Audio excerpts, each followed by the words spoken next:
Alam nyo, this place blew me away. The moss-covered walls, the fresh air, and the sound of water dripping all around makes it feel like you've stepped into another world.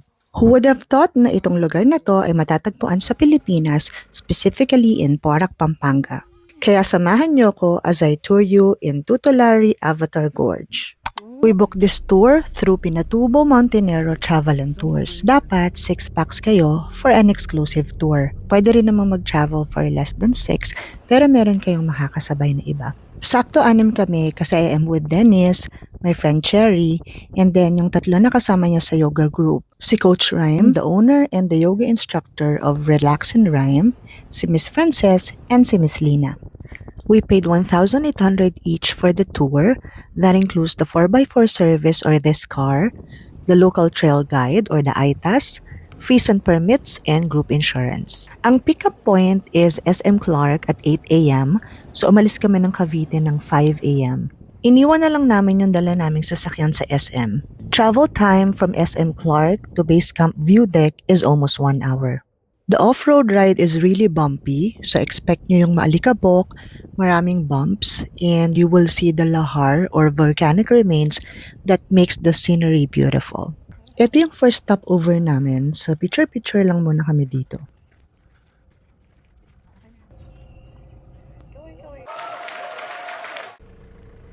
Dito naman tayo sa second stop. Oo, ganun nga. Kasi ganun nga siya.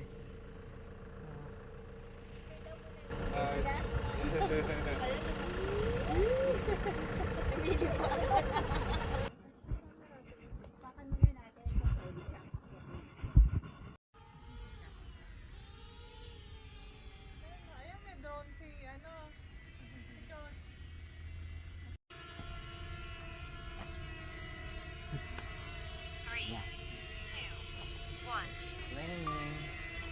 And then lastly, before going to Tutulari Avatar, pumunta kami dito sa Barangay Inararo View Deck.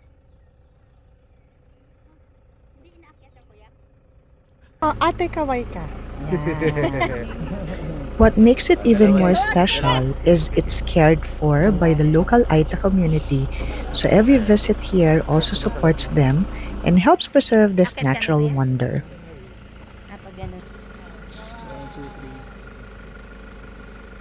Let's go, tara! Pasok na tayo.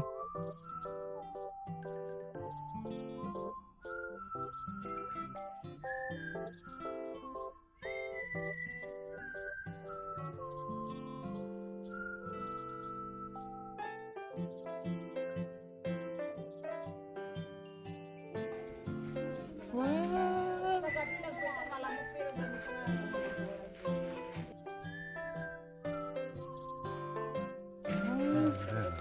Ganda.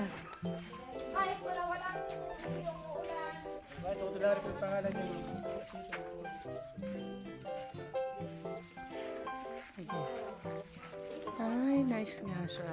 Ang swerte nga namin kasi wala kaming kasabay mag-tour, so solong-solo namin yung lugar. Surprisingly, malamig din sa loob, tapos ang gaganda ng mga landscape. Nabuo rin siya because of the volcanic activity, erosion, and water action over time.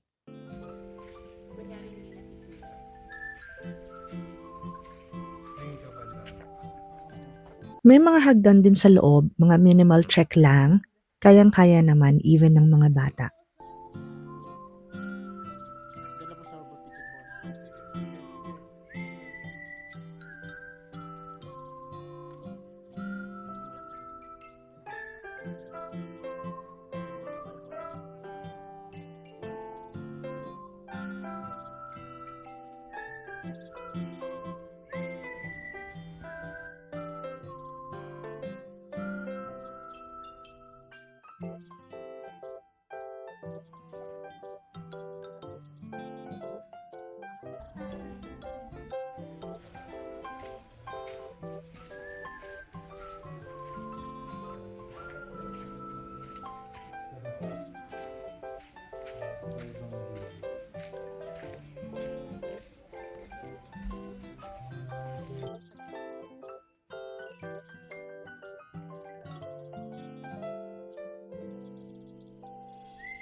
The trek inside is 500-meter walking tour and almost an hour kami back and forth kasama na yung picture-picture.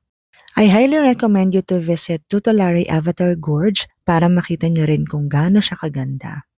After the tour, dito na kami kumain sa Aling Lusing, famous for their sisig.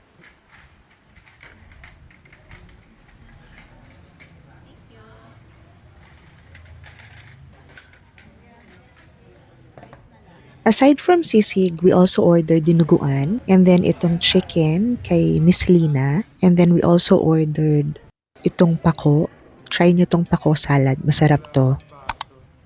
I am super happy to visit one of the beautiful places in the Philippines and at the same time meet wonderful people. Thank you for watching and see you on our next adventure. Bye!